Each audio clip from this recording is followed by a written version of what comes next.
Dears, आज हम प्राक ऐतिहासिक काल को समझने वाले हैं। अर्थात एक ऐसा समय जहाँ इंसान पत्थरों के बीच में रहता था, पत्थरों का प्रयोग करता था, मतलब पाषाण काल। पाषाण काल को डिटेल में समझने वाले हैं। इससे पहले हमने इतिहास में कई सारी चीजें डिटेल में समझी हैं, जैसे कि अभी लास्ट वीडियो में, लास्ट क्लास में हमने समझा था कि मानव का क्रमिक विकास कैसे हुआ, मानव बंदर से इंसान कैसे बना, और जब बंदर से इंसान बना तो सभी जितने भी बंदर हैं वो सारे के सारे इंसान क्यों नहीं बने। ये चीजें समझी। किस तरीके से मानव धीरे धीरे खड़ा हुआ और चलने लगा और अपने काम करने लगा, वो सारी चीजें, एक मानव का क्रमिक विकास समझ लिया है। यदि आपने नहीं समझा है तो यूट्यूब पर यदि ये वीडियो देख रहे हैं तो आपको डिस्क्रिप्शन में लिंक मिल जाएगा, आप लोग देख लीजिएगा। और यदि एप्लीकेशन पर देख रहे हैं तो आपको क्लासेज में मिल ही जाएगा। ठीक है, आज हम प्रागैतिहासिक काल को समझने वाले हैं। बस एक ही निवेदन कि यदि क्लास अच्छी लगती है तो आप लाइक करके और आगे जरूर बढ़ाइए, और सारथी से अभी नहीं जुड़े हैं तो जुड़ जाइए, क्योंकि सारथी परिवार की शुरुआत है, फिर वही चीज, तो जुड़ जाइए। अब यहाँ पर देखो, प्रागैतिहासिक काल है क्या, इसको हम समझने क्या वाले हैं इसमें। प्रागैतिहासिक काल क्या है, ठीक, उसके बाद हम समझेंगे। पहले प्राक ऐतिहासिक से आद्य ऐतिहासिक क्या है, मतलब पाषाण काल और यहाँ पर धातु काल।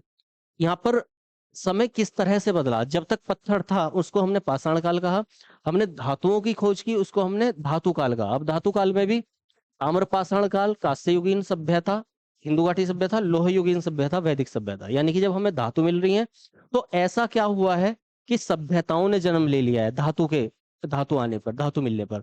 लेकिन धातु नहीं मिल रही है तो हम पाषाण पत्थरों के बीच जी रहे हैं। ठीक है, ये समझेंगे। उसके बाद पाषाण काल किस तरीके से अलग अलग समय में क्या बदलाव हुए, जीवन शैली में क्या बदलाव हुए, वो समझेंगे।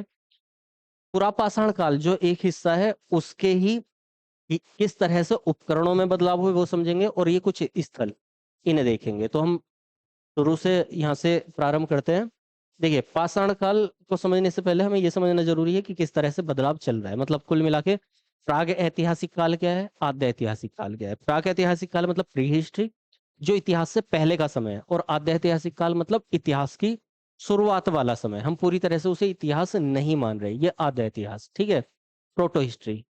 अब प्री हिस्ट्री क्या है, हमें देखो किसी भी चीज को इतिहास हम किसको माने, हालांकि मैंने एक पूरी क्लास इसके ऊपर बनाई हुई है, आप लोग देख लीजिएगा इतिहास क्या है और उसे कैसे समझें, ये वाली क्लास। तो देखो, अब हम जब हम किसको क्या माने, हमें मान लिया कोई कहीं पे खुदाई हुई, वहां से कुछ एविडेंसेस मिले, कुछ हमें मानव कंकाल मिल गया, खोपड़ी मिल गई, हमें मानव कंकाल के साथ कुत्ते का भी कंकाल मिल गया। तो हम क्या है, वहां पे हमें लिखित रूप में कुछ नहीं मिल रहा है। जब लिखित रूप में कुछ नहीं मिल रहा है तो ये वाला समय, और ये लाखों वर्षों का समय है। ठीक है, लाखों वर्षों का समय, और फिर कुछ हजार तक, ये मात्र कुछ हजार वर्षों का समय है। पहली चीज इसको ध्यान रखना है, ये लाखों वर्षों के समय की बात कर रहा हूँ, यहाँ पर कुछ हजार वर्षों के समय की बात कर रहा हूँ। ठीक, दूसरी चीज क्या, कि यहाँ पर हमें कोई लिखित प्रमाण नहीं मिल रहा है, केवल हम एविडेंसेस के आधार पर, साक्ष्यों के आधार पर अनुमान लगा रहे हैं। अनुमान लगाकर निर्धारित कर रहे हैं कि इंसान कैसे रहता होगा। ठीक है, मतलब क्या, हम डिनाई नहीं कर रहे, मना नहीं कर रहे कि इंसान नहीं था, हम ये मना नहीं कर रहे कि जीव जंतु नहीं थे, इस तरह के थे। हम ये मना नहीं कर रहे कि इंसान गुफाओं में रहता होगा, है ना। लेकिन हम क्या, अनुमान लगाकर निर्धारित कर रहे हैं, क्योंकि हमारे पास लिखा हुआ नहीं है। तो हम ये तो मान रहे हैं कि इंसान था, और वो किस तरह से रहता था ये भी हमने अनुमान लगा लिया। लेकिन हम उसको इतिहास की संज्ञा नहीं दे रहे, क्योंकि हमें ये नहीं पता कि उसके कार्यकलाप मतलब क्या क्या उसने ऐतिहासिक रूप में किया, हमें लिखित नहीं मिला। यहाँ से लिखित मिला, अब यहाँ पर हम पढ़ नहीं पाए उसको। ठीक है, सिंधु घाटी सभ्यता में कुछ लिखित चित्र मिले, भाव चित्रात्मक लिपि, लेकिन हम उसको पढ़ नहीं पाए क्योंकि उस समय की थी। यहाँ पर उसको पढ़ भी पाए, लेकिन वैदिक काल में ना पढ़, मतलब वैदिक काल के शुरू में ना उसको हम लिखा हुआ ना मिलकर, उसके बाद का कुछ मतलब समय वही है, लेकिन बाद में लिखा गया उसको। ठीक, और उसके पढ़ने पर हमें ये पता चल रहा है कि वो हमारे पौराणिक ग्रंथ टाइप की तो चीजें हैं, लेकिन हम उसको इतिहास माने या नहीं माने। तो वहां पर सवाल उठ जाते हैं, और जब ये सवाल उठते हैं तो हम उसको बोल देते हैं इतिहास की शुरुआत, है ना। मतलब कुछ कुछ इतिहास है, कुछ कुछ नहीं है। जैसे एक युद्ध का वर्णन मिलता है, दशराग्य युद्ध।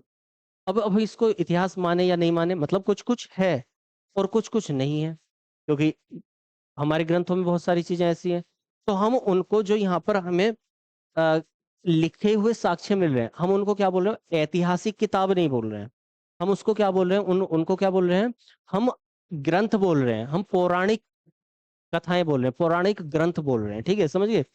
तो कुल मिलाकर के आज हम इस भाग को समझने वाले हैं। और यहाँ से बदलाव क्या हो रहे हैं, देखो सबसे पहले ये एक बदलाव देख लो आप।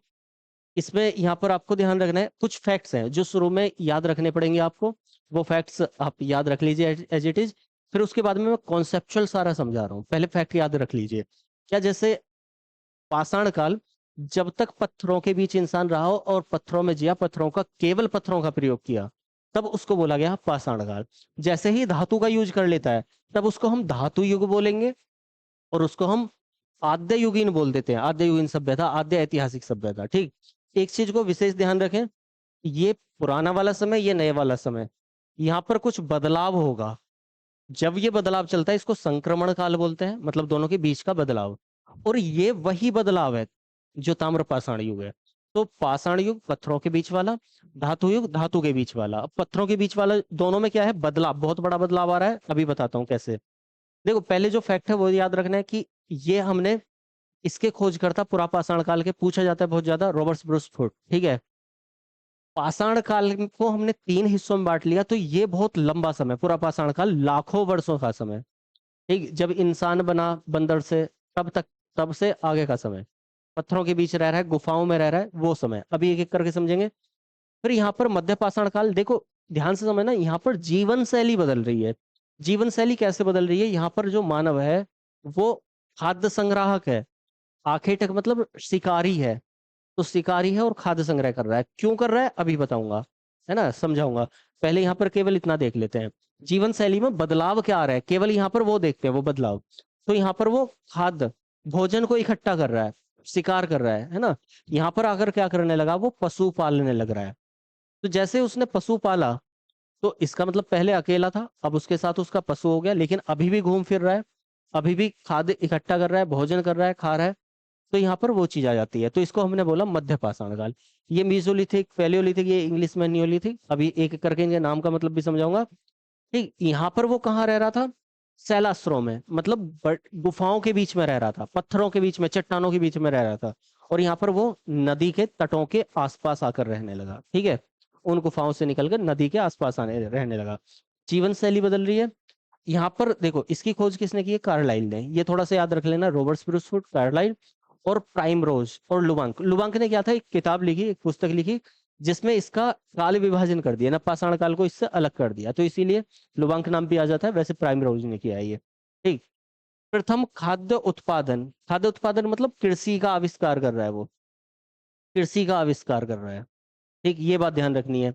तो अंतर क्या आया तीनों में, तीनों में अंतर आ रहा है कि यहाँ पर भोजन को केवल इकट्ठा कर रहा है, शिकार कर रहा है, घूम फिर रहा है। यहाँ पर क्या, पशु पाल रहा है, और यहाँ पर वो खेती कर रहा है, कृषि, ठीक है, ये कर रहा है। हो गया। जीवन शैली बदल रही है, अकेले से दो हुए, दोस्त बना, फिर उसके बाद में उन्होंने खेती चालू कर दी, ठीक। यहाँ पर वो रह रहा है चट्टानों के, गुफाओं के बीच में, यहाँ पर रह रहा है नदियों के बीच में, मतलब नदियों के किनारे, सॉरी। और यहाँ पर रह रहा है वो गर्त या स्थायी आवास, गर्त का मतलब गड्ढे, है ना। अभी के लिए फिलहाल ये समझ लें बेसमेंट। तो ऐसा क्यों कर रहा है अभी समझाऊंगा। तो यहाँ पर ये बदलाव आ रहा है, उसके गुफाओं के बीच में रहने पर, नदियों के पास में, और स्थायी आवास, घर बना कर रह रहा है, ठीक। लेकिन है क्या, अभी वो पत्थरों का ही यूज कर रहा है, मतलब हथियार के रूप में पत्थर, उपकरण के रूप में पत्थर, ठीक है, जमीन खोदने के लिए पत्थर, सब जगह पत्थर। हाँ, तो इसको बोला हमने पत्थर पाषाण युग, स्टोन एज। अब यहाँ पर क्या है, उसको धातु मिल जाती है, और वो धातु कौन सी थी, ताम्र, तांबा, कॉपर। और जैसी ये धातु मिलती है, तो वहां पर बदलाव देखने मिलते हैं बहुत सारे, ठीक है। धातु युग में, अभी ताम्र पाषाण को हम अलग से समझेंगे डिटेल में, लेकिन फिलहाल ये समझ लेते हैं कि वहां पर बदलाव मिलते हैं। क्यों, क्योंकि वो तांबे का प्रयोग कर रहा है। कच्चे पक्के अधिवास, घर जो है उसके यहाँ से, अभी उसने क्या काम किया, जमीन खोदकर बेसमेंट बना लिया एक तरीके से, वहां रह रहा है। अब वो ऊपर भी घर बना रहा है, कच्चे पक्के घर बना रहे हैं, जैसे भी बन पा रहे हैं, है ना। फिर धीरे धीरे क्या है, उसने जो ये इसके पास तांबा था, उसके साथ में टिन मिला दिया, है ना। अब ऐसा किया क्यों, क्योंकि यहाँ पर ये जो धातु है तांबा, वो एक सॉफ्ट धातु है, उतनी हार्ड धातु नहीं है, अब वो क्या करेगा, टिन मिला देगा, टिन से बनाएगा कांसा, और जब कांसा बनाएगा तो वो खेती के लिए यूज होने लग जाएगा, है ना। देखो, पत्थरों से वो कटाव नहीं कर सकता जो धातु से कर रहा है, धातु से वो कटाव नहीं कर सकता जो कठोर धातु से कर रहा है ना। मतलब एक तरफ लोहा है, एक तरफ चांदी है, तो लोहे से खोदेंगे ना जमीन को, चांदी से नहीं खोद पाएंगे, सॉफ्ट है। तो वैसे ही ये, तो यहाँ पर वो क्या कर दिया, कांस से प्रयोग करने लगा, आवाज पक्के होने लगे उसके, कांसे का प्रयोग करने लगा, और जैसे सिंधु घाटी सभ्यता, मतलब अब यहाँ सभ्यता बनती जा रही है। क्यों बनती जा रही है, हल्का सा बता देता हूँ। क्योंकि जैसे जैसे धातु यूज करेगा, जमीन खेती करेगा, लेकिन उस यहाँ पर खेती कर रहा है, खेती को धीरे धीरे बढ़ाएगा वो, जैसे ही उसको धातु मिलेगी यहाँ पर, तो धातु से खेती करना और ज्यादा आसान हो जाएगा, उपकरण बनेंगे बहुत सारे, ठीक है, खेती होगी, प्रोडक्शन ज्यादा होगा, बाजार बनेंगे, है ना। बाजार का मतलब अभी वाले बाजार नहीं, उस समय के बाजार। कुछ लोग इकट्ठे होंगे, वस्तु विनिमय चलेगा, एक दूसरे को चीजें देंगे, इसके बदले में ये चीज, इसके बदले में ये चीज, तो वहां से क्या होंगे, आपस में लोगों का जुड़ाव बन जाएगा, और उसी से बन जाएगी सभ्यता, ठीक है। तो यहाँ पर ये सभ्यता बन जाती है, और जैसे ही लोहे लोहे का प्रयोग होता है, तो यहाँ पर आवाज तो पक्के हैं ही।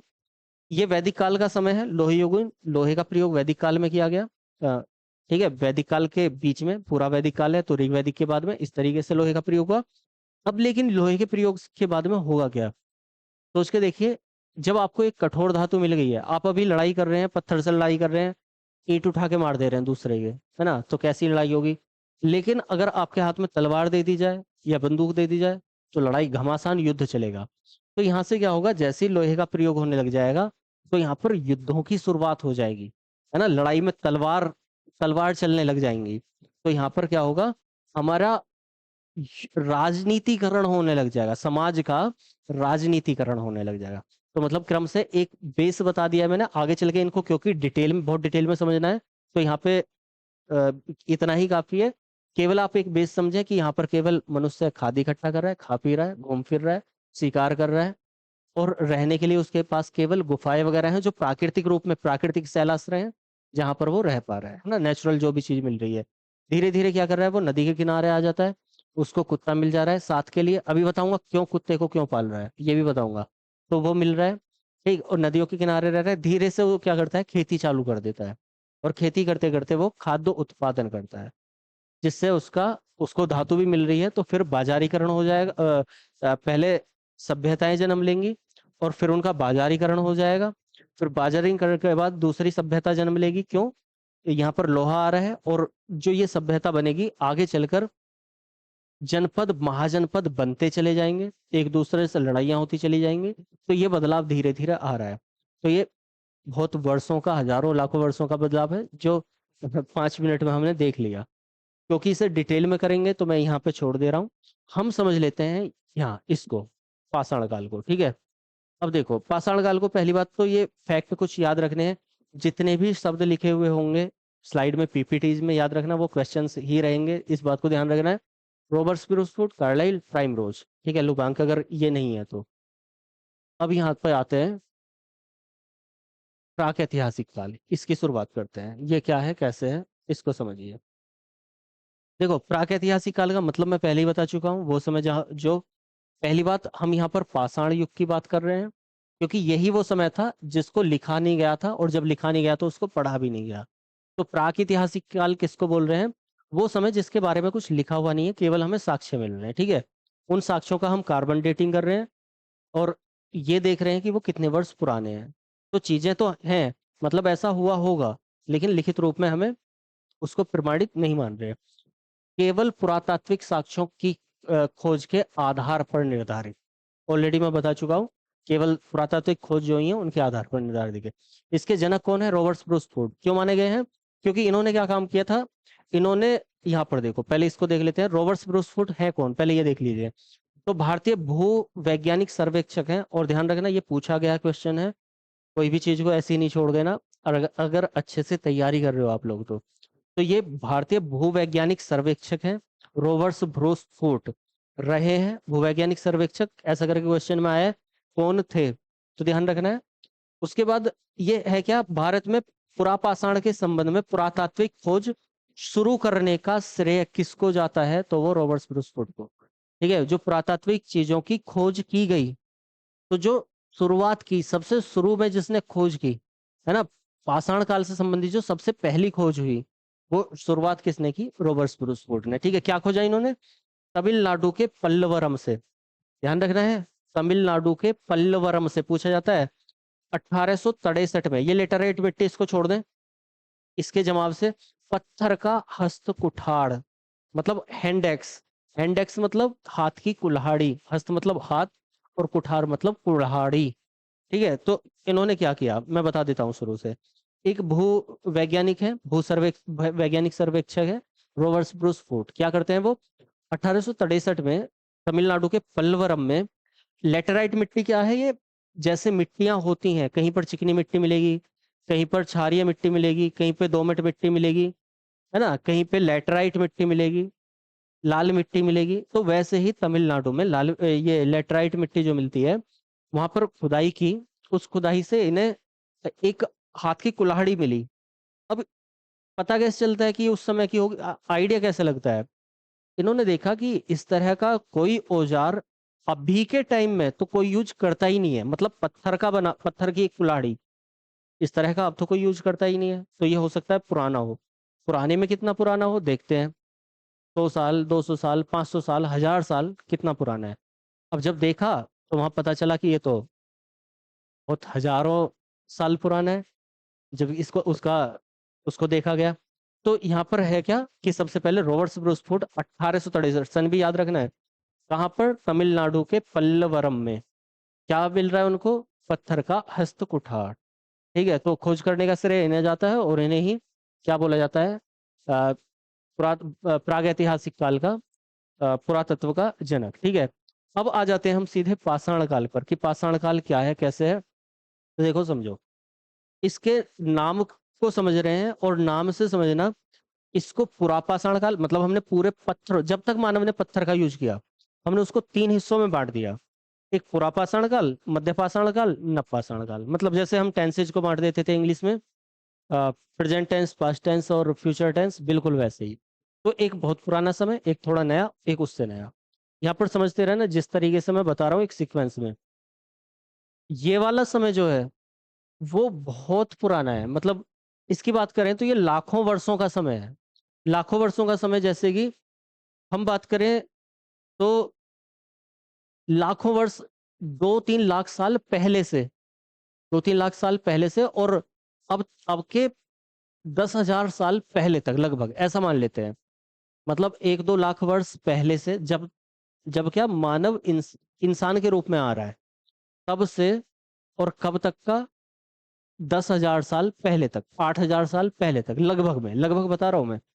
तो ये तब तक का, क्योंकि यहाँ एग्जैक्ट नहीं है कि सो के उठे अगले दिन और एक साथ युग बदल गया, ऐसा नहीं है। बहुत सारा कंफ्यूजन यहाँ होगा, वो भी क्लियर करूंगा मैं बाद में। तो फिलहाल क्या, ये पुरापाषाण काल मतलब बहुत एक लंबा टाइम है। उसके बाद मध्यपाषाण काल, उसके बाद नवपाषाण काल। ठीक है, इसको इंग्लिश में बोला गया है पैलियोलिथिक। पैलियोलिथिक टाइम है। ठीक, यहाँ पर मेजोलिथिक। मेजोलिथिक मतलब, मीजो का मतलब ही होता है, मीसो का मतलब मध्य, बीच वाला। और यहाँ पर ये नियोलिथिक मतलब नव, नियो का मतलब ही नव से है, नए से। अब एक चीज का आपको याद रखना है, मैंने शुरू में ही बताया, केवल हमारे पास समय दो ही है। हमने पाषाण काल को दो हिस्सों में ही डिवाइड कर रहे हैं, पुरापाषाण, नया। मतलब एक पुराना एक नया, दो चीजें केवल। जो बीच में बदलाव हो रहे हैं, वो जो बदलाव है, कुछ कुछ समय के बदलाव, उसको हमने डाल दिया मध्यपाषाण बोल के। समझ गए इस चीज को? अब देखो है क्या, ये जो पाषाण काल है, इस पाषाण काल में ये बदलाव किस चीज का देख रहे हैं, बस ये क्वेश्चन है। और ध्यान रखना, इसमें बदलाव किस चीज का है, यहाँ पर लिखा हुआ नहीं है, ऐसे ही याद रखना है। पाषाण काल में जो हम बदलाव देखते हैं, या पाषाण काल का जो डिवाइडेशन करते हैं, वो किस आधार पर करते हैं? तो जीवन शैली के आधार पर। यानी कि मानव ने अपने जीवन में क्या बदलाव किए, उसके आधार पर जो बंटवारा किया हुआ है, वो किया हुआ है किसका? पाषाण युग का। ठीक है, अब क्योंकि ये लाखों वर्षों का समय है, और ये कुछ छोटा सा टाइम है, मतलब बाद वाला समय है, तो इस लाखों वर्षों के समय को भी डिवाइड किया गया है। पुरापाषाण काल को भी डिवाइड किया गया है, निम्न पुरापाषाण, मध्य पुरापाषाण और उच्च पुरापाषाण। एक एक करके समझेंगे अभी हम। पहले ये नाम और देख लेते हैं। यहाँ पर लिखा हुआ है मेगालिथ। मेगालिथ मतलब जब इंसान बड़े पत्थरों का यूज करता था, बड़े पत्थर, तो उसको बोला गया मेगा। मेगा का मतलब बड़ा, बड़े पत्थर, मेगालिथ। यहाँ माइक्रोलिथ, जब छोटे पत्थर का यूज करने लगा, उसको बोला गया माइक्रोलिथ। और यहाँ वो पत्थरों से, छोटे पत्थरों से ही जोड़ जाड़ के औजार बना रहा है। तो यहाँ पर एक चीज याद रखनी है, कंफ्यूजन बहुत बड़ा होता है। हम जब हमें इंग्लिश में आता है माइक्रोलिथ, तो हम इसको सोच लेते हैं कि मेगा, मीजो और माइक्रो। ऐसा नहीं है, ये मेगालिथ है, ये मीजो हिसाब से है, बीच वाले की वजह से हमने इसको बोला मीजो। लेकिन क्योंकि यहाँ पर छोटे पत्थरों का प्रयोग कर रहा है, इसलिए हम इसको बोल रहे हैं माइक्रोलिथ। माइक्रोलिथेज। समझ गए इस चीज को? अब देखो, ये जो पुरापाषाण काल है, इसको हम तीन हिस्सों में बांट ले रहे हैं। तीन हिस्से, एक निम्न पुरापाषाण काल, एक मध्य पुरापाषाण काल, और एक उच्च पुरापाषाण काल। ठीक है, इसको भी हम तीन हिस्सों में बांट रहे हैं। क्यों? क्योंकि भी लाखों वर्षों का समय है। अब उस लाख वर्षों के समय को कुछ तो बदलाव आया होगा, है ना? तो आपको ध्यान क्या रखना है कि जो हम पाषाण काल को बांटा हमने, पुरापाषाण काल, मध्य पाषाण काल, नव पाषाण काल, मनुष्य की जीवन शैली के आधार पर। हमने इस पुरापाषाण काल में केवल एक ही जीवन शैली है मनुष्य, और वो जीवन शैली सीधी सीधी सी जो अभी हमने शुरू में देखी थी कि मनुष्य क्या है, आखेटक है, शिकारी है, और क्या है, खाद्य संग्रह करने वाला, भोजन इकट्ठा करने वाला है। लेकिन यहाँ पर वो जो खाद्य संग्रह कर रहा है, भोजन इकट्ठा कर रहा है, वो उपकरणों के आधार पर कर, हथियारों के आधार पर कर रहा है।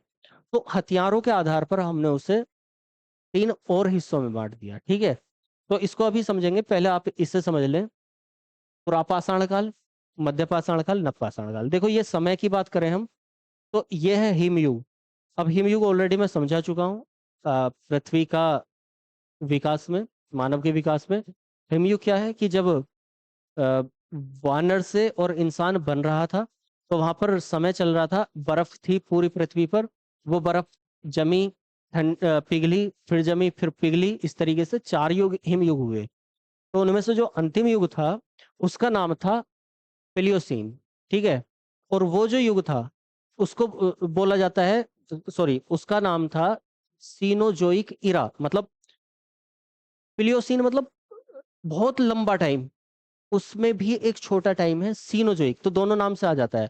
अब देखो, यहाँ पे अगर वो सब बताने लग जाऊंगा मैं तो कंफ्यूजन क्रिएट हो जाएगा। तो आप केवल इतना याद रखें क्या, कि ये जो पुरापाषाण काल का समय है, ये वाला जो समय है, वहां पर बर्फ वाला समय था। धीरे धीरे बर्फ पिघलेगी और फिर वो सामान्य रूप में आ जाएगी। ठीक है, तो वो सामान्य रूप में यहाँ पर आ जा रही है। ठीक, अब ये जो समय है उसको हम बोल रहे हैं सीनोजोइक टाइम, हाँ, और नियोजोइक टाइम। वो आप उस क्लास में देख लेना। फिलहाल क्या यहाँ पर है, क्या इंसान कैसे रह रहा है, ये केवल मैंने बता दिया है कि ये सीनोजोइक टाइम था। कभी कभी ऐसे पूछ लेता है कि कौन सा समय है, क्योंकि लाखों वर्षों का समय है। यहाँ पर मनुष्य के जीवन में स्थायित्व नहीं है। मनुष्य स्थायी नहीं है। वो कैसा है, घूमंतु है, घूमने वाला है। घूमने वाला क्यों है? उसका कोई घर नहीं है, घर बार नहीं है, इधर उधर भटक रहा है जंगलों में। उसको जहां भी जगह मिल जाती है, किसी पेड़ के नीचे आसरा मिल गया, किसी गुफा में आसरा मिल गया, धूप हो रही है बहुत ज्यादा, या फिर मैं केवल समझाने के लिए बता रहा हूँ, जंगली जानवरों से बचना है, तो वहां पर क्या करेगा, वो गुफाओं के अंदर चला जाएगा। तो क्या है, वो केवल घूमंतु है, स्थायित्व उसके जीवन में नहीं है। ठीक, यहाँ पर कैसा है, मनुष्य शिकार करने वाला है, आखेटक है, खाद्य संग्राहक है। ठीक, ये इसका की पॉइंट है, याद रखना है।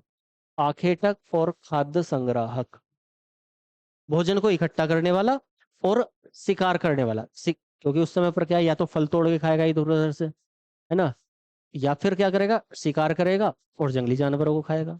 उसको केवल, देखो, हमारी जो बेसिक नीड है, रोटी, कपड़ा और मकान, वहां पर कुछ नहीं चाहिए, केवल पेट भरना चाहिए। कपड़ों की जरूरत नहीं है जिंदा रहने के लिए, मकान की जरूरत नहीं है जिंदा रहने के लिए, जिंदा रहने के लिए जरूरत है तो खाने की। तो वही काम वो कर रहा है, उसको कुछ नहीं है, उसको केवल जिंदा रहना है। तो वो खाद्य संग्रह करेगा, भोजन इकट्ठा करेगा, शिकार करेगा, खाएगा। ठीक है, अब गुफाओं में क्योंकि वो रह रहा है, तो गुफा चित्रकारी कर रहा है ना, एक दूसरे से जुड़ के आएगा, शिकार कर रहा है, और घूमंतु है, और कोई निश्चित आसरा उसका नहीं है। चट्टानों के बीच में या गुफाओं में जहां उसको जगह मिल जाती है वहां जाकर रह लेता है। अब जब वहां जाके रहेगा तो अपने जो नन्हे मुन्ने हैं उसके जो बच्चे हैं या जो और इधर उधर उसके जैसे हैं उनको समझाने के लिए, सिखाने के लिए, पढ़ाने के लिए वो क्या करेगा, गुफा की दीवारों पर चित्र बना देगा। किससे बनाएगा? ऐसे मान लो कि उसको कुछ नहीं मिल रहा, कुछ कोयला टाइप का मिल गया, कुछ पत्थर मिल गया, लाल पत्थर मिल गया, ठीक है, फूल मिल गया, पत्ती मिल गई, उन्हीं को घिस दिया।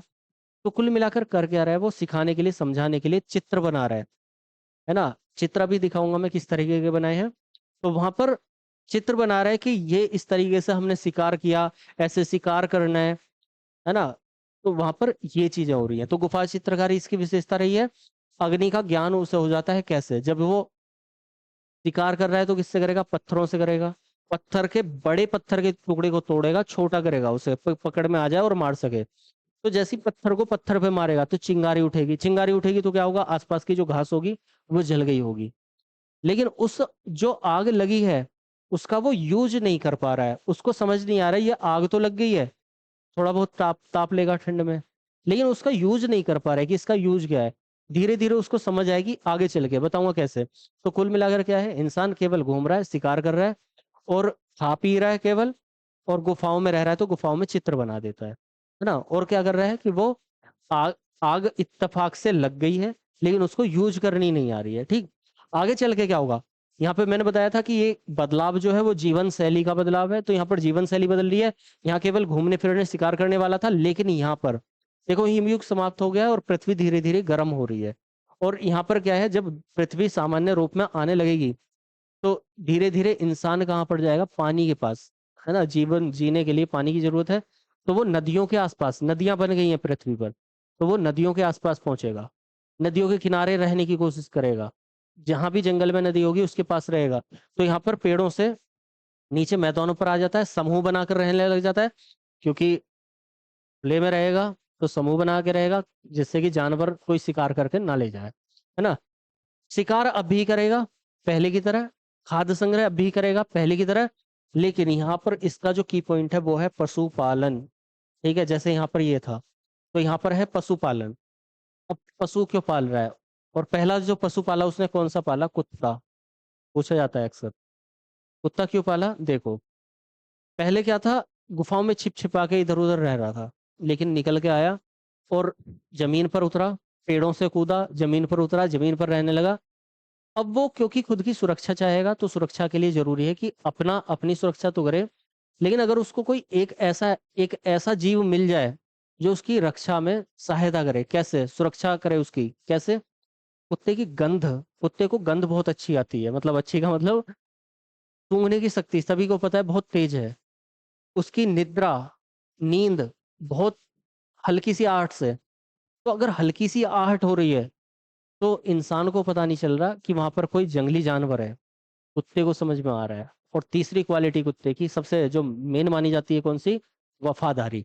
तो कुत्ते में तीन चीजें हैं, वफादारी, नींद और उसकी सूंघने की शक्ति। दूर से बता देगा कि कोई कितना दूर है, कौन है, कैसा है, चोर है, क्या है, कैसे है ना। आहट से एक साथ जग जाएगा। तो वो सारी क्वालिटी क्योंकि कुत्ते में थी तो इंसान ने क्या किया, कुत्ते को अपना साथी बनाया। धीरे धीरे साथी बन गया तो उसको धीरे धीरे बंधक भी बना लेगा। ये भी बात, क्योंकि इंसान की प्रवृत्ति ऐसी रही है, सोच ऐसी रही है, तो उसको बंधक बनाएगा। लेकिन उससे पहले क्या है, ये इंसान कुत्ते को, सॉरी, कुत्ते को क्या कर रहा है, पाल रहा है। ठीक, मैंने रीजन बता दिया कि कुत्ते को क्यों पाला, है ना। अब देखो यहाँ पर साथ के साथ क्योंकि मैदानों में आ गया है, अब वो क्या करेगा, अभी शिकार कर रहा था, खाद्य संग्रह कर रहा था, तो अब चाहेगा कि जो पेड़ों से कुछ फल मिल रहे हैं उनको इकट्ठा भी कर सके कुछ टाइम के लिए।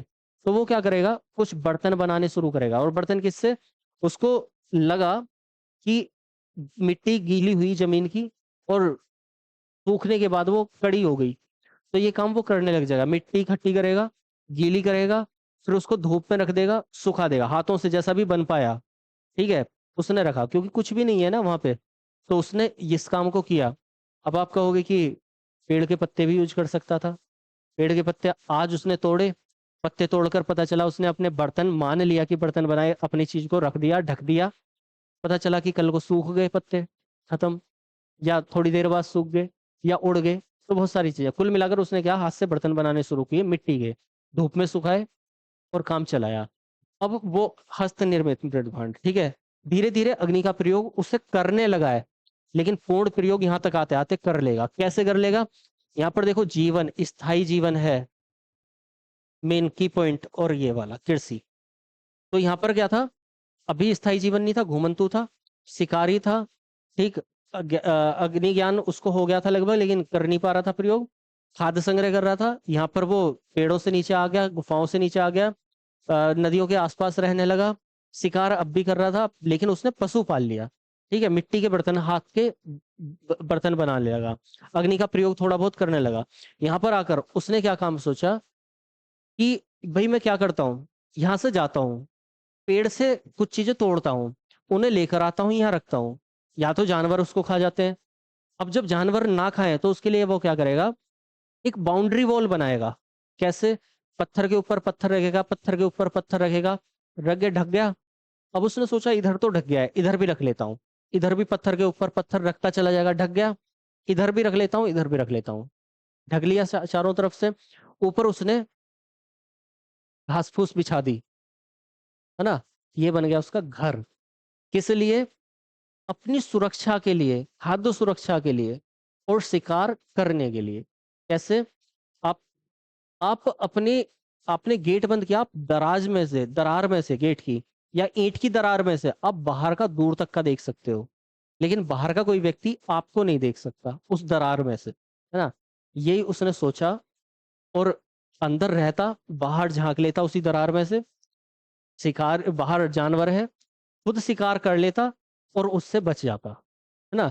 तो उसके लिए ये काम उसने किया, लेकिन धीरे धीरे यही जो काम था वो उसके स्थायी निवास में तब्दील हो गया। कैसे? इमेजिन करवा रहा हूँ, इमेजिन करते चले जाओ, वही चीजें सोचते चले जाओ। तो कैसे? कि पेड़ों से फल लाया था, खाए उसने, फेंक दिया, बाहर को फेंक दिया, वहां पर पौधा उग के आया। एग्जाम्पल के रूप में बताते, मतलब देख लेते हैं। आम लेके आया, खाया, गुठली फेंक दी, एक आम पपैया जमा, फिर वो आम बड़ा हुआ, देख रहा है कि ये हो क्या रहा है, कहाँ से आ रहा है ना, बहुत सारे आम लग के आ गए, कि हाँ गिराया तो एक था, इतने सारे कैसे आ गए। मतलब बीज है, उस बीज से पौधे बन सकते हैं, और उन्हीं पौधों से हम बहुत सारा कुछ कर सकते हैं। तो इस तरीके से उसने अन्न की शुरुआत की, अन्न बोना चालू किया अपने आसपास। मतलब वैसे ही अपने आप, जो हम, ये मान लीजिए कि आप जंगल में कोई आपको अनाज मिला है, धीरे धीरे उसको, उसके दाने अपने आसपास बिखेरने लगा, आसपास बिखेरने लगा, तो हो गया, उसने बाउंड्री तैयार कर ली, कुत्ते को रखा साथ में, सुरक्षा की, उसकी रक्षा की।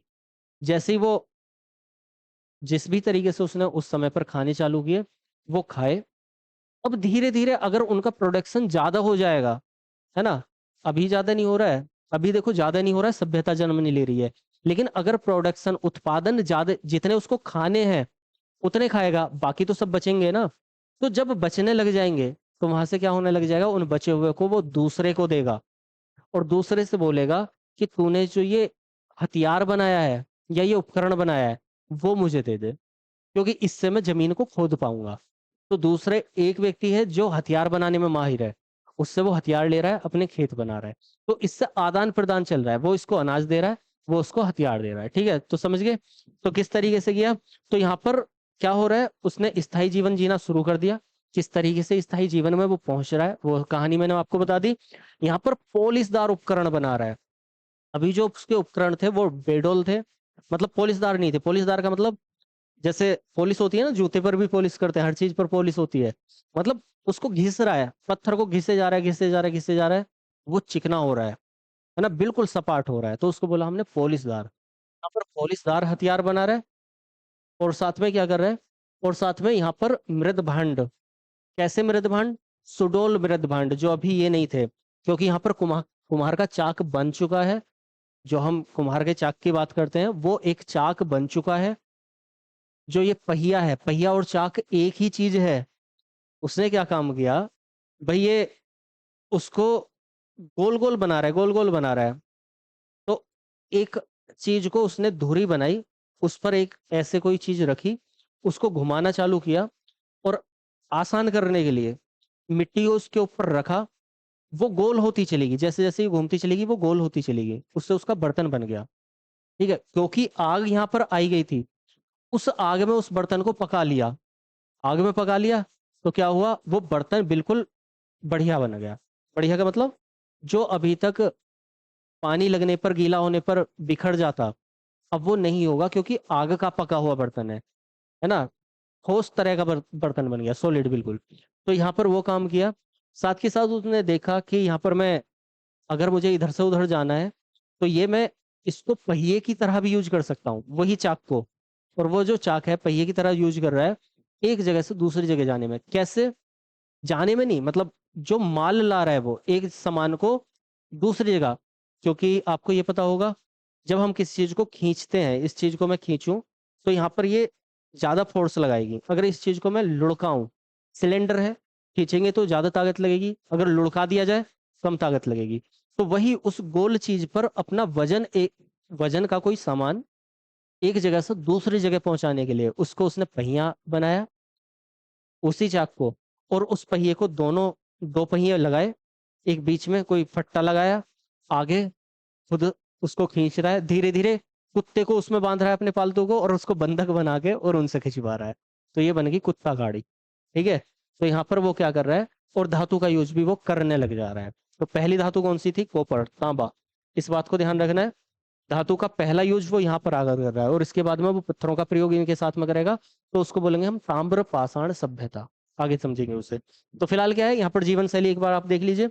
यहाँ पर स्थायी जीवन नहीं है, घुमंतु है, शिकार कर रहा है, गुफाओं में रह रहा है, चित्रकारी कर रहा है वहीं पर।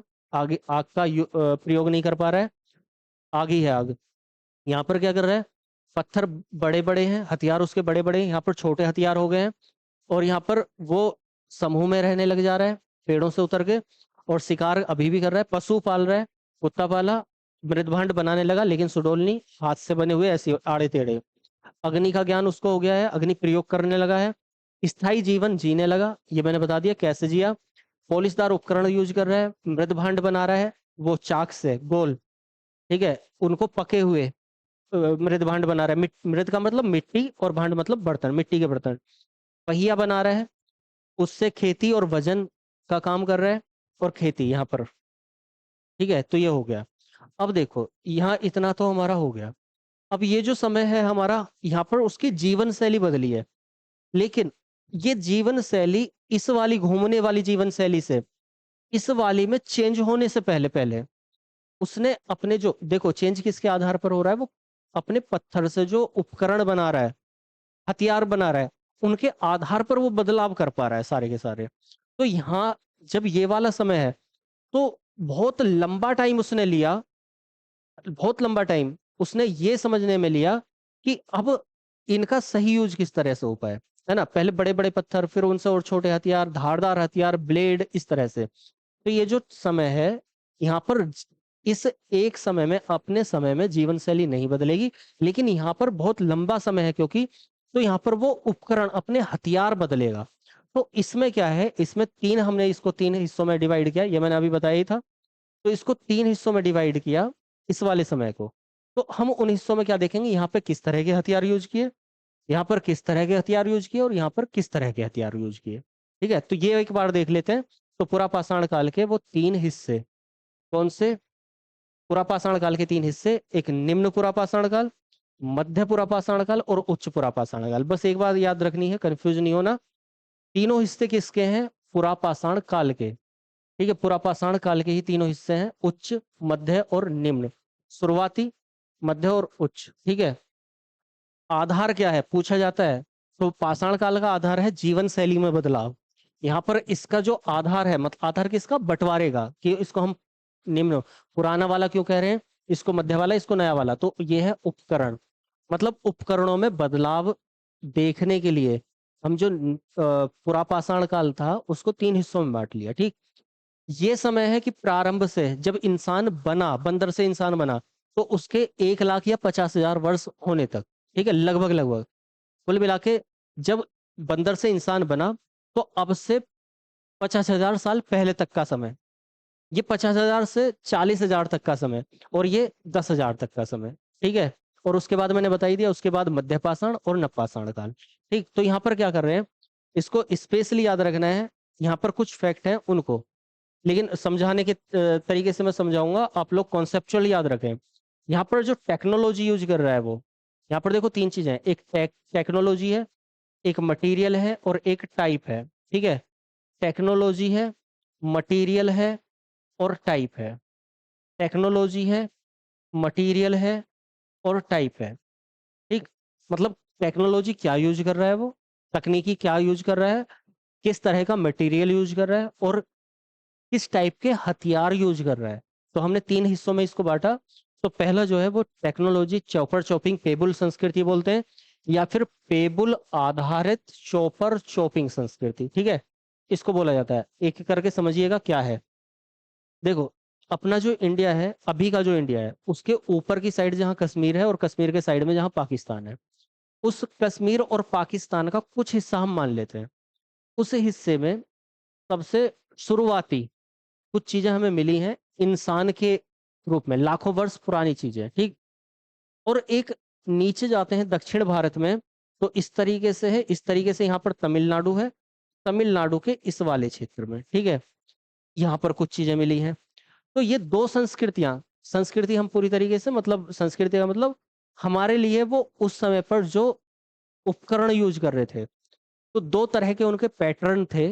वो क्या, एक ऊपर उत्तर भारत में पाकिस्तान वाली साइड में, और नीचे दक्षिण भारत में तमिलनाडु वाली साइड में। समझ गए?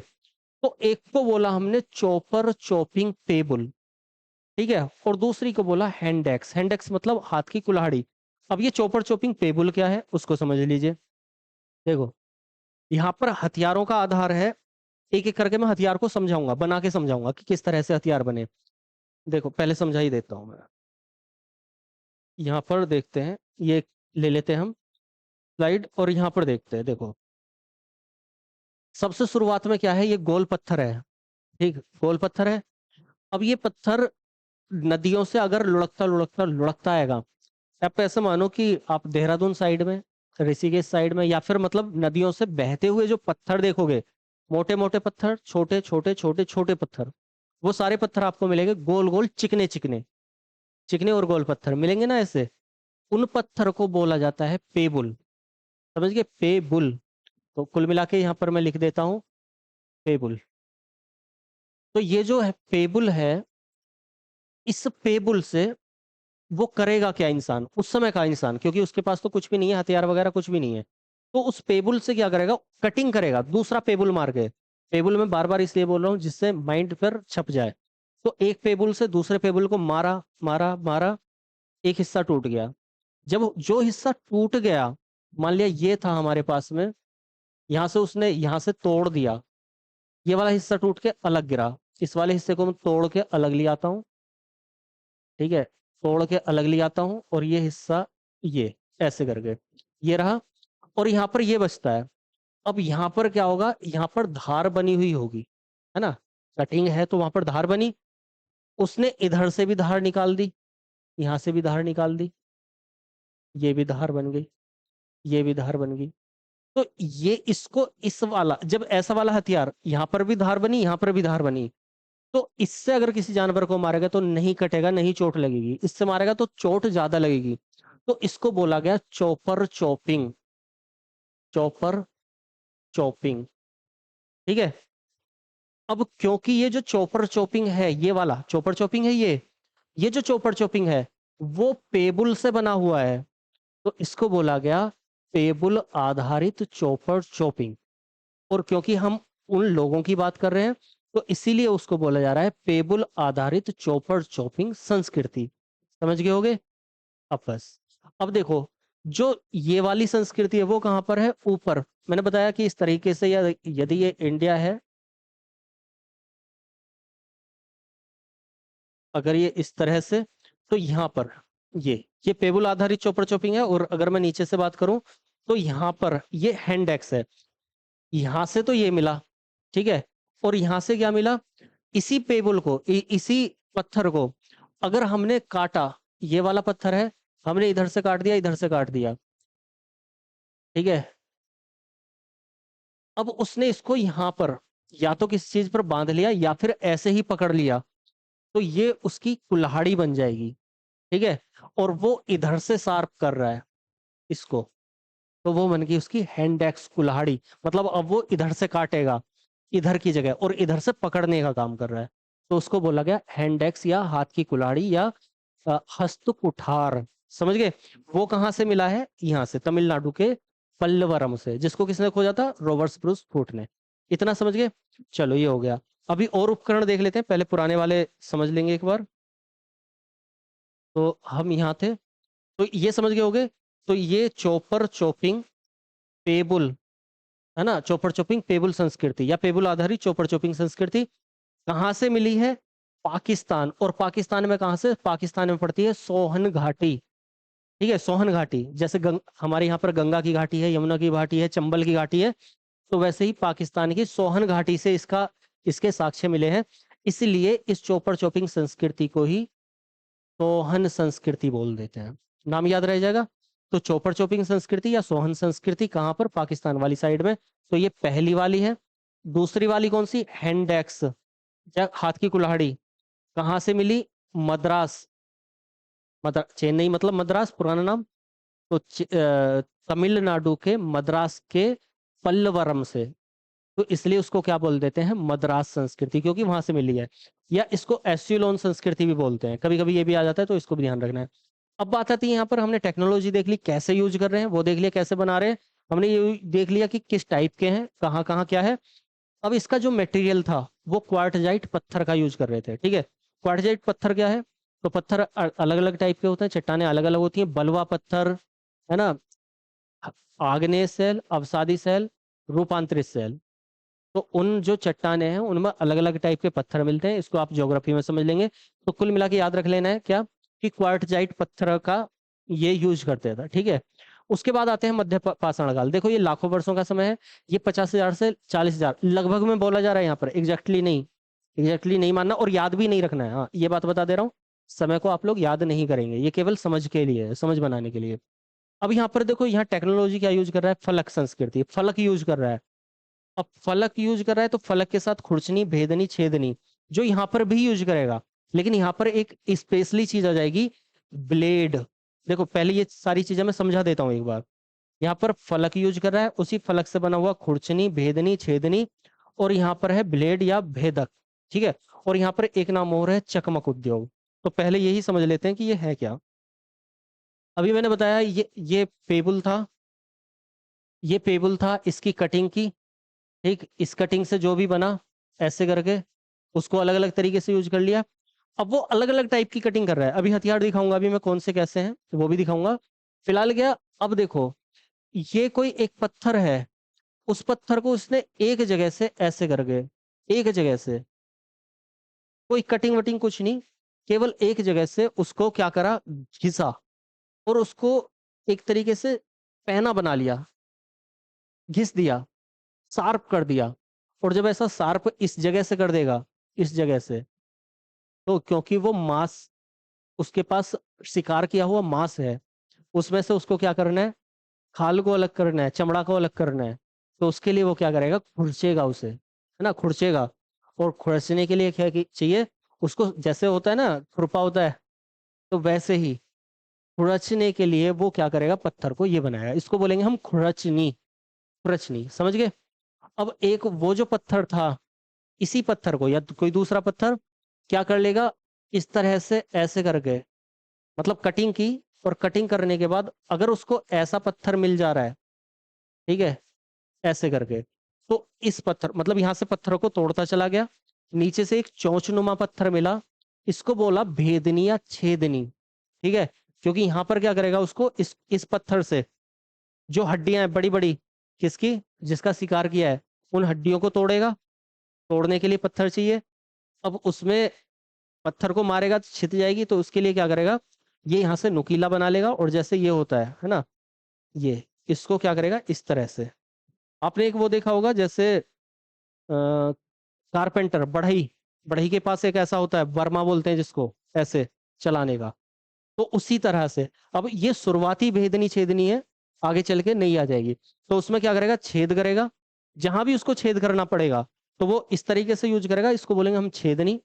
और जहां ऐसे गाड़ के, है ना, जैसे आपके स्क्रू होते हैं दीवार में, ऐसे कर रहे हैं, और एक ऐसे करके कील ठोक दे रहे हैं।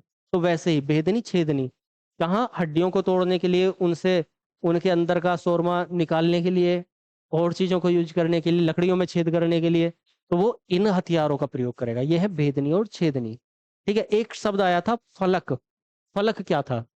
मैंने शुरुआत में बताया था, ये एक पेबुल है, पेबुल से यहाँ से हिस्सा काटा हमने, ठीक, ये बन गया था उसका, यहाँ इसको शार्प कर लिया, ये चॉपर चॉपिंग हो गया था।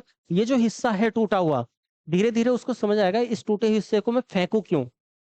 उसने इस हिस्से को क्या करा, एक ऐसे करके डंडे पर बांध लिया, बेलों से, जो भी उस समय पर जो भी बन पाया उससे बांध लिया, एक लंबे डंडे पर।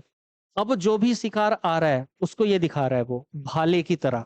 मतलब अभी इन पत्थरों से सबसे क्या कर रहा है, वो हाथ में पकड़ के और तब मार रहा है।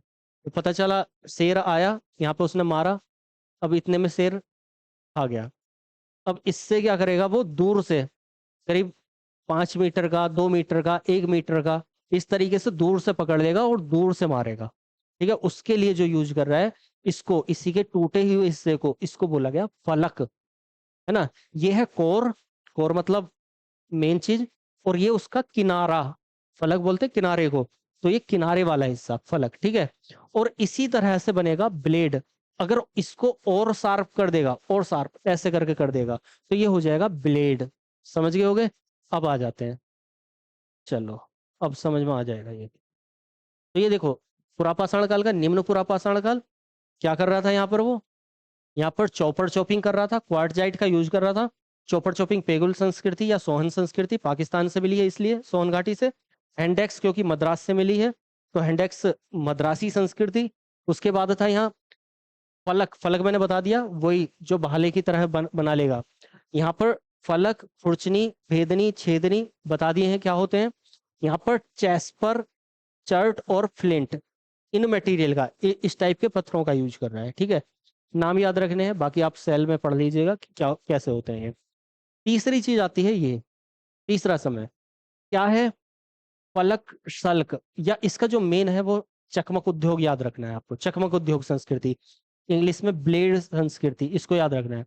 चकमक मतलब चमकता हुआ, है ना, ब्लेड मतलब वही साइन, बिल्कुल शार्प कटिंग एज जिसकी दिख रही हो वो। तो होता क्या है, आपको एक तरह की चट्टान, थोड़ा सा मैं बता देता हूँ, एक तरह की चट्टान होती है, कौन सी, आग्नेय चट्टान।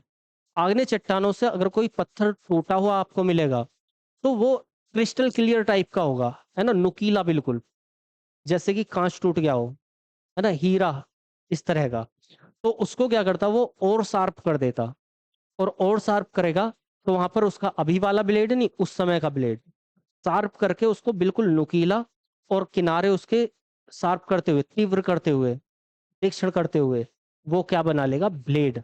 तो याद रखना है, ब्लेड कहाँ पर यूज कर रहा है वो, उच्च पुरापाषाण काल, मतलब पुरापाषाण काल के लास्ट तक आते आते। देखो, पहले बड़े पत्थर, है ना, उन पत्थर तो बड़े यूज कर रहा है अभी। छोटे पत्थर का मतलब है बहुत छोटे छोटे, इतने इतने से पत्थर, ठीक, पत्थर बड़े ही यूज कर रहा है, लेकिन उन पत्थरों में बदलाव ला रहा है। कैसे, कि यहाँ पर चॉपर चॉपिंग था, कुल्हाड़ी थी हाथ की, बड़ी बड़ी कुल्हाड़ियां, यहाँ पर क्या फलक यूज करने लगा, भाला यूज करने लगा, और यहाँ पर क्या ब्लेड यूज करने लगा, और साथ में हड्डियां यूज करने लगा। जो हड्डियां हैं उसने सोचा कि इन हड्डियों का भी यूज करके देखूं, बड़ी हड्डी है, उठाई मारी, लेकिन अब उसको आगे से उसने शार्प किया, नुकीला बना लिया, नुकीला बना लिया, तो किसी को भी तलवार की तरह घोंस दिया, है ना, क्योंकि धातु तो है नहीं। तो तलवार की जगह, भाले की जगह वो हड्डियां यूज कर रहा है, ये वाली। तो ध्यान रखना है कहाँ पर, और इन्हीं हड्डियों से बने हुए, यही भेदक छेदक क्या हड्डियों से बने हुए, और जो हमारा ये था आग्नेय चट्टान थी, उससे बने हुए। अब इसकी वजह से इसका नाम रखा गया चकमक उद्योग। मतलब चकमक उद्योग कहाँ का पैटर्न है, तो वो उच्च पुरापाषाण का। और ये समय कौन सा था, होमोसेपियंस, मतलब आधुनिक मानव वाला। समझ गए होगे, चौपड़ चौपिंग, कुल्हाड़ी, खुरचनी, भेदनी, छेदनी, फलक, फलक इसका मेन चीज है, फलक यानी कि साइड वाली, है ना, एक किनारा। फिर उसके बाद चकमक उद्योग, ब्लेड, और कौन सा, यहाँ पर हड्डियां, ये चीज यूज कर रहा है। चलिए, अब इतना अगर ये समझ गए हैं, तो ये जो सारा समय है वो समय है कौन सा, ये वाला। यहाँ पर आपने देखा होगा मैंने इस पीपीटी में कहीं भी जिक्र नहीं किया है कि उसकी जीवन शैली में, इस वाली में, इस वाली में कहीं भी जिक्र नहीं किया है कि उसकी जीवन शैली में क्या बदलाव हुआ। यहाँ पर हमने केवल देखा है कि उसके उपकरण क्या बदले, उपकरण किस तरह से बदले। तो उपकरणों के बदलने के आधार पर ये जो हमारा पुरापाषाण काल है, इसी को हमने 3 हिस्सों में बांटा है। जैसे जैसे उपकरण बदले, भेदनी छेदनी ये सब यूज करेगा, तो आगे जाके अपने पत्थरों को भी वो छोटा करना चालू कर देगा, है ना, और उसकी जीवन शैली बदल जाएगी। तो जैसे ही जीवन शैली बदली, तो हमने उसको बोला मध्यपाषाण, और फिर नवपाषाण। ठीक है, ये हो गया होगा। चलिए, अब मैं एक बार आपको इसका एक कुछ वो दिखा देता हूँ। देखो, ये कुछ पत्थर हैं, यहाँ पर दिख रहा होगा, जैसा मैंने बनाया था उस तरह का। तो ये क्या है, ये वही है, चौपर चौबिंग टाइप, है ना, कुछ खुरचनी होंगी। ये देखो हड्डी से बने हुए हैं, है ना। ये इसके यहाँ पर शार्प है। इस हड्डी को अगर, इस हड्डी को इस तरीके से घुमाएंगे तो छेद कर देगी। हाँ, तो ये हो गया। ये पत्थर अलग अलग टाइप से, ये फलक है, अगर किसी डंडे पर बांध देगा तो काम करेगा भाले की तरह। ये हमारे चॉपर चॉपिंग वाले टेबल आधारित हो गए। ये देखो, ये ब्लेड यहाँ अगर दूर से देख रहे होगे, ये बहुत बाद का है। ये समझाने के लिए केवल डाल दिया है कि इस तरीके से पत्थरों को बांध लेता होगा, लेकिन बहुत बाद का है। ठीक है, इसको ध्यान नहीं करना, केवल इमेजिनेशन के लिए। लेकिन यहाँ पर इनको देखेंगे तो यहाँ दिख रहा होगा आपको, ये बहुत ज्यादा दिख रहा है। ये बहुत ज्यादा शार्प टाइप के दिख रहे हैं, यहाँ से एक किनारा, ये किनारा, ये किनारा, इस तरह के। ये वही आग्नेय सेलों से बने हुए ब्लेड्स हैं। एक ब्लेड, जिसको हमने बोला था चकमक उद्योग। यहाँ पर ये देखेंगे तो गुफाओं में चित्र बना रहा है वो। जैसे ये एक, यहाँ पर दूर से मुझे ये पास से, बिल्कुल पास से दिखता नहीं है, एक साथ बहुत ऐसा लगता है क्या क्या है। तो यहाँ पर ये जैसे एक कोई व्यक्ति है, यहाँ पर है, इसने हाथ में कुछ लिया हुआ है, यहाँ पर कुछ हथियार लिया हुआ है, यहाँ पर कुछ हथियार लिया हुआ है, यहाँ पर कोई जानवर टाइप का है, ये कोई जानवर टाइप का है। ये ऐसा लग रहा है कि ये चारों तरफ से इसको घेरे हुए हैं। ठीक है, ये एक व्यक्ति है, इसके हाथ में, ये जानवर के ऊपर बैठा हुआ है, इसके हाथ में कुछ है। तो ऐसा लग रहा है कि ये शिकार कर रहे हैं मिलकर, है ना। तो वहां पर क्या, समझाने के लिए, ये गुफाओं का चित्र है और ये भीमबेटका का चित्र है। ठीक है, आगे चल के समझेंगे हम इसे। तो फिलहाल ये हो गया। अब देखो कुछ साक्ष्य एक बार एक नजर देख लेते हैं, फिर डिटेल में एक एक करके हालांकि इन्हें समझेंगे। एक नजर यहाँ पर देख लेते हैं जल्दी से। तो देखो, पुरापाषाण कालीन हमें मतलब कुछ स्थल, देखो शुरू से एक बार में 2 मिनट का शुरुआत, मैगी नहीं बनानी। शुरू से क्या किया, पाषाण काल को समझा, रॉबर्ट ब्रूस फूड ने पहला खोज की थी 1863 में पल्लवरम में। फिर उसके बाद हमने समझा कि पाषाण काल को 3 हिस्सों में जीवन शैली के आधार पर, पहले घूमंतु था, पूरा पाषाण काल बोला, शिकार कर रहा है, केवल खाद्य संग्रह कर रहा है। फिर उसके बाद मध्य पाषाण काल, किस तरीके से बदलाव आया उसमें, उसकी जीवन शैली में, पशु पालने लगा, मैदानों में रहने लगा, धीरे धीरे बर्तन बनाने लगा, और जीवन शैली में बदलाव आया तो आवास बनाने लगा, घर बनाने लगा, खेती करने लगा और वहीं रहने लगा। ठीक है, क्योंकि खेती करेगा तो दूसरी जगह जाएगा नहीं, अपना निश्चित उसका आवास हो गया। अ, निश्चित स्थायी आवास का मतलब ही ये है कि जहां रह रहा है वहीं पर उसने खेती करनी चालू कर दी, और अब दूसरी जगह उसको छोड़कर जा नहीं सकता। ठीक है, हो गया। उसके बाद हमारा जो पुरापाषाण काल था उसको हमने 3 हिस्सों में बांटा उपकरण के आधार पर। पहले चॉपर चॉपिंग फेबल था, सोहन संस्कृति, एक मद्रास संस्कृति कुल्हाड़ी वाली।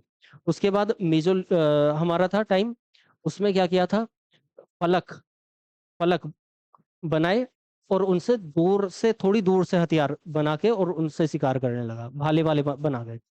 फिर तीसरा हमारा क्या हुआ, तीसरा हमारा चकमक उद्योग, आग्नेय सेलों से बने हुए ब्लेड्स या हड्डियों का यूज करने लगा। ठीक है, तो वो हमारा उपकरण थे। अब हम ये देख लेते हैं एक बार हल्का सा कि किस तरह से हमारे जो कुछ स्थल हैं, हमसे डायरेक्ट पूछा जाता है कौन सा स्थल कौन से समय किस काल से संबंधित है और क्या मिला हुआ है वहां से। तो एक नजर ये देख लेते हैं। अब देखो, जैसे ये पुरापाषाण काल है, केवल इतने में सिमटा दिया। अकॉर्डिंग टू एग्जाम हम इसे डिटेल में समझेंगे, लेकिन अकॉर्डिंग टू एग्जाम, जो एग्जाम होगा उसके अनुसार। ये पुरापाषाण काल के सभी स्थल हैं, ये सभी उसी के स्थल हैं, तो वो एक एक करके समझेंगे। पहले हम ये देख लेते हैं पुरापाषाण काल से। देखो, पहलगांव, पोतवार, ये दोनों जगह कहाँ पर है, एक कश्मीर, पहलगांव, पोतवार वहीं पाकिस्तान साइड में, हथनोरा मध्य प्रदेश में पड़ती है। केवल इनमें कुछ खास चीजें हैं जिनको ध्यान कर लेना है। यहाँ से होमो इरेक्टस मानव की खोपड़ी मिली है। मानव खोपड़ी का पहला प्रमाण जो मिला है भारतीय उपमहाद्वीप में, वो कहाँ पर मिला है? हथनोरा मध्य प्रदेश में, नर्मदा घाटी से। ठीक है, ध्यान रखना, ये पहले भी मैं बता चुका हूँ। उसके अलावा भीमबेटका, अभी जो चित्र दिखाया था मैंने, शैल चित्र, शैलाश्रय गुफा चित्र, वो भीमबेटका का ही था जो चित्र बना हुआ था लाल रंग का, है ना, लाल रंग के से जो चित्र बने हुए थे। लोहंदा नाला भीमबेटका कहाँ पड़ता है? मध्य प्रदेश में पड़ता है। ये आप साथ के साथ लिख लें, वैसे डिटेल में मैं एक एक करके समझाऊंगा। लोहंदा नाला अस्थि निर्मित मूर्ति, प्राचीनतम, विश्व की प्राचीनतम अस्थि, अस्थि मतलब हड्डी, हड्डियों से बनी हुई पहली मूर्ति कहाँ की थी? लोहंदा नाला में मिली है। लोहंदा नाला कहाँ पर? उत्तर प्रदेश में मिला है ना। तो पल्लवरम, पल्लवरम हमने पहली कर लिया कि 1847 में रॉबर्ट ब्रूस फूट ने हाथ की कुल्हाड़ी ली। ये भी तमिलनाडु में पड़ता है, अतिरमपक्कम। और ये चौपानी मांडो। ठीक है, ये स्थल हो गए पुरापाषाण कालीन। ध्यान रखना है, मध्य पाषाण कालीन कौन सा है? पशुपालन वाले। पहला पशुपालन का जो प्रमाण मिलता है वो कहाँ पर? बागौर और आदमघर में। ठीक है, आवास का प्रमाण भी यही है, पशुपालन का प्रमाण भी यही है। ठीक, महदहा, सराय नहर राय। यहाँ सराय नहर राय से क्या मिल रहा है? ये बहुत इंपॉर्टेंट है। यहाँ से नरकंकाल मिल रहे हैं और स्तंभ गर्त मिलता है। स्तंभ गर्त का मतलब है अ, खंभों के गड्ढे, है ना। एक ये गर्तावास होगा, गर्तावास, गर्तावास का मतलब है बेसमेंट में घर, और इसका मतलब है खंभों के गड्ढे। एक एक करके जब डिटेल में समझाऊंगा उसमें मैं सब कुछ बताऊंगा, लेकिन फिलहाल एक जनरल कंपटीशन के हिसाब से इतना ही पर्याप्त है, इतना काफी है। ठीक है, तो आप यही कर सकते हैं। तो बागौर और आदमगढ़ कहाँ पर पड़ते हैं ये? तो मध्य प्रदेश और राजस्थान में। ठीक, क्या मिल रहा है वहां से? वहां से मिल रहा है हमें पशुपालन के साक्ष्य। सराय नहर राय कहाँ पर पड़ता है? उत्तर प्रदेश में। क्या मिल रहे हैं वहां से? नरकंकाल मिल रहे हैं, स्तंभ गर्त मिल रहे हैं। दमदमा, नरकंकाल मिल रहे हैं, पंचमढ़ी। ठीक, तो जो बहुत महत्वपूर्ण है उनको मैंने बताया है। नवपाषाण काल के प्रमुख स्थल हमसे देखो क्वेश्चन कैसे बनते हैं इसमें, इसमें से पूछा जाता है कि बुर्ज होम किस समय का स्थल है? पुरापाषाण काल, नवपाषाण काल, मध्य पाषाण काल। तो कौन सा स्थल है? नवपाषाण काल। बुर्ज होम से क्या प्रमाण, क्या साक्ष्य मिले हैं? तो गर्तावास मिले हैं, है ना। बुर्ज होम से और क्या मिला है? मालिक के साथ कब्र में कुत्ते को दफनाया हुआ मिला है, इस तरह से। तो इस तरह के क्वेश्चन बनते हैं। तो नवपाषाण कालीन स्थल कौन से हैं? लहुरा देव, कोल्डी हवा, बुर्ज होम, मेहरगढ़, गुफकराल, चौपानी मांडो और चिरांद। ये बहुत महत्वपूर्ण है। तो लहुरा देव से प्राचीनतम कृषि के साक्ष्य मिले हैं। कोल्डी हवा से प्राचीनतम चावल के साक्ष्य। ठीक, मेहरगढ़ से प्राचीनतम गेहूं और जौ के साक्ष्य। मेहरगढ़ कहाँ पे पड़ता है? पाकिस्तान साइड में। ठीक है, और बुर्ज होम से, बुर्ज होम कहाँ पर? कश्मीर में। क्या मिला यहाँ से? गर्तावास। मतलब क्या कि पुराने समय में अ, ऊपर जानवरों से बचने के लिए और सब चीजों से, प्राकृतिक आपदाओं से बचने के लिए, मतलब इंसान रह कहाँ पर रहा है? तो गड्ढों में। बात कहाँ की है? नवपाषाण काल की। तो गुफाओं से निकल गया है, जमीन पर रह रहा है। तो उसने क्या काम करा? जमीन को खोद के, उसके अंदर सीढ़ी बना के, और उसके अंदर बेसमेंट बना के, और वहां पर रह रहा है। ठीक है, उसको बोला गया गर्त आवास, गड्ढे वाला आवास। मालिक के को कुत्ते के साथ में दफनाया गया है, कहाँ पर? बुर्जहोम में, कश्मीर में, है ना। गुफकराल का अर्थ पूछा जाता है, तो इसका अर्थ है कुम्हार की गुफा। ये भी कहाँ पर है? कश्मीर में। ठीक है, लिख लेना, कश्मीर, बुर्जहोम और गुफकराल। मेहरगढ़ पाकिस्तान में। ठीक है, उसके बाद लहुरा देव अपनी यूपी। चौपानी मांडो, प्राचीनतम मृद भांड जो मिले हैं वो कहाँ से? चौपानी मांडो से। और चिरांद हड्डी के उपकरण, मुख्य रूप से पूछा जाता है कि हड्डी के उपकरण, अभी बताया था ना हड्डी के, नवपाषाण काल में हड्डी के उपकरण बनने लगे थे, तो वो कहाँ पे मिले हैं प्राचीनतम? तो यहाँ चिरांद से। ठीक, तो ये सारी चीजें हो गई हैं। बिहार, उत्तर प्रदेश, मध्य प्रदेश और पाकिस्तान, ये कश्मीर जगह भी बता दिए। तो ये सारी चीजें एक बार आप ध्यान कर लें। पुरापाषाण कालीन कौन से स्थल हैं? पहलगाम, पोतगार, हथनोरा, भीमबेटका, लोना नाला, पलवरम, अतिरमपक्कम, चौपानी मांडो। ठीक, मध्यपाषाण कालीन स्थल है बागोर, मेहदहा, सराय नहर राय, दमदमा, पंचमढ़ी। लहुरा देव नवपाषाण कालीन स्थल है, लहुरा देव, कोल्डियवा, मेहरगढ़, बुर्जहोम, गुपकराल, चौपानी मांडो, मेहगदा और चिरांद। ठीक है, कहाँ कहाँ से क्या मिला है ये एक बार एक नज़र देख लें जरूर। और बाकी डिटेल में यदि इन्हें समझना है तो एक बार मैं एक हल्की सी नज़र लगवा देता हूँ। ये इस तरह से कि कहाँ से क्या, देखो ये भीमबेटका है, केवल इतना है कि शैलाश्रय और गुफा मिला, लेकिन ये पूरा डिटेल में थोड़ा सा, मतलब पूरा नहीं, थोड़ा सा, जिससे कि हमें कुछ भी कंफ्यूजन ना रहे, कहीं से कोई भी क्वेश्चन दे दे तो वो हम करें। तो फिलहाल इतना ही रहने देते हैं। अभी हमने केवल ये पाषाण काल, धातु युग, उसके बाद में प्राक ऐतिहासिक काल, उसके बाद में पाषाण काल, किस तरीके से जीवन शैली बदली, पाषाण काल का जो पहला हिस्सा था पूरा पाषाण काल, उसमें किस तरह से उपकरण बदले, और ये कुछ स्थल और उपकरण। तो इतना ही काफी है।